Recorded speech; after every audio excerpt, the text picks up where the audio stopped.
नमस्कार दोस्तों, मैं राजकुमार मौर्य प्रखर इंडिया यूट्यूब मंच पे आपका स्वागत है। बहुत बड़ी खबर आ चुकी है उत्तर प्रदेश की राजनीति से, समाजवादी पार्टी से। समाजवादी पार्टी के राज्यसभा सांसद रामजी लाल सुमन को लेकर रामजी लाल सुमन ने संसद के अंदर एक बयान दिया था। राज्यसभा के अंदर उन्होंने 21 मार्च को कहा था कि मुगल शासक बाबर को भारत बुलाने के लिए राणा सांगा जिम्मेदार थे और उन्हें गद्दार कहा था। उनके इस बयान पर जमकर बवाल हुआ था। करड़ी सेना के लोगों ने रामजी लाल सुमन के घर पर हमला कर दिया था, तोड़ फोड़ की थी। उसके बाद 12 अप्रैल को बहुत भारी विशालकाय लोग आगरा पहुंचते हैं। आगरा की सड़कों पर और उसके अलावा तमाम तरह की तलवार बंदूक खुलेआम लहराई जाती हैं और अखिलेश यादव को भी लेकर आप लोगों ने सुना होगा तमाम बयान आते हैं। लेकिन इस मामले को लेकर दोस्तों, मामला अभी ठंडा नहीं पड़ा है। थोड़ा बहुत भले ठंडा हुआ है। करड़ी सेना की तरफ से बार बार कहा जा रहा है कि हम इसका बदला लेंगे, रामजी लाल सुमन को करारा जवाब देंगे।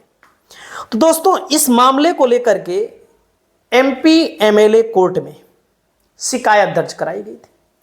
जब शिकायत दर्ज कराई गई थी तो उसमें कहा गया था रामजी लाल सुमन ने धार्मिक और सामाजिक भावनाएं भड़काई, जो कि किसी भी नेता को भड़कानी नहीं चाहिए।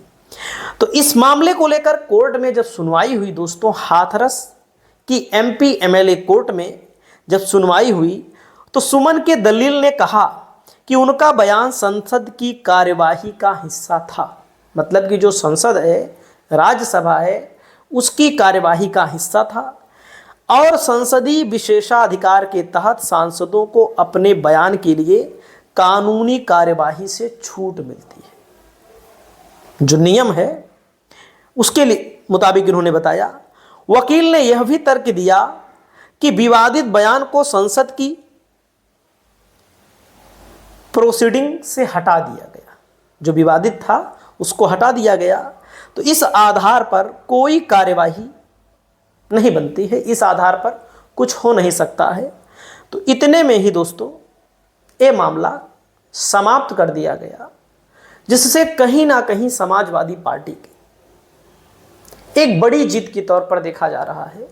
हालांकि किसी भी महापुरुष के साथ किसी भी प्रकार की ऐसी बातें नहीं करनी चाहिए जिससे किसी की भावनाएं आहत हो। लेकिन ये जो बयान दिया गया था रामजी लाल सुमन को के द्वारा, असल बात छोटा से भी मुद्दा होता है, इधर उधर का भी मुद्दा होता है, तो मामला आ जाता है ना कि मुसलमानों को बाबर की औलाद कहा जाता है, मुसलमानों को लेकर के कहा जाता है औरंगजेब की औलाद हो, गद्दार हो, ऐसा है। मतलब कि बहुत सारे मुसलमानों को चिढ़ाया भी जाता है, आप सोशल मीडिया पर देख लीजिए। तो उन्होंने, जैसे बीजेपी बार बार कहती है और बीजेपी के कहने का तर्क भी सही है, लेकिन मुसलमानों को टारगेट करने के लिए किया जाता है। तो इस मामले को लेकर के समाजवादी पार्टी को कोर्ट से बड़ी राहत मिली है। राहत के अलावा समाजवादी पार्टी की बड़ी जीत है और करड़ी सेना को या भारतीय जनता पार्टी को की बड़ी हार के तौर पर इसको देखा जा रहा है। आपको क्या लगता है, रामजी लाल सुमन को ऐसा बयान देना चाहिए था कि नहीं? कमेंट करके बताइएगा। अभी हनुमान वेनीवाल हैं, जाट समाज से आते हैं, उन्होंने राजस्थान में भी एक बयान दिया है कि राजस्थान के तमाम राजा जैसे मुगल युद्ध करने के लिए आते थे तो 70-70 किलोमीटर पहले ही अपनी बेटियों को ले जाकर सौंप देते थे। मतलब कि रोटी बेटी का संबंध बनाते थे, उन्होंने दिया है। लेकिन उन्होंने किसी समाज का नाम नहीं लिया है। तो उनके खिलाफ भी करड़ी सेना बड़ी आंदोलन की तैयारी कर रही है। इन मामलों को लेकर आपकी जो भी राय हो, आप अपनी राय को बताना ना भूलिए। चैनल पर पहली बार आए हैं तो चैनल को सब्सक्राइब करिए। नमस्कार।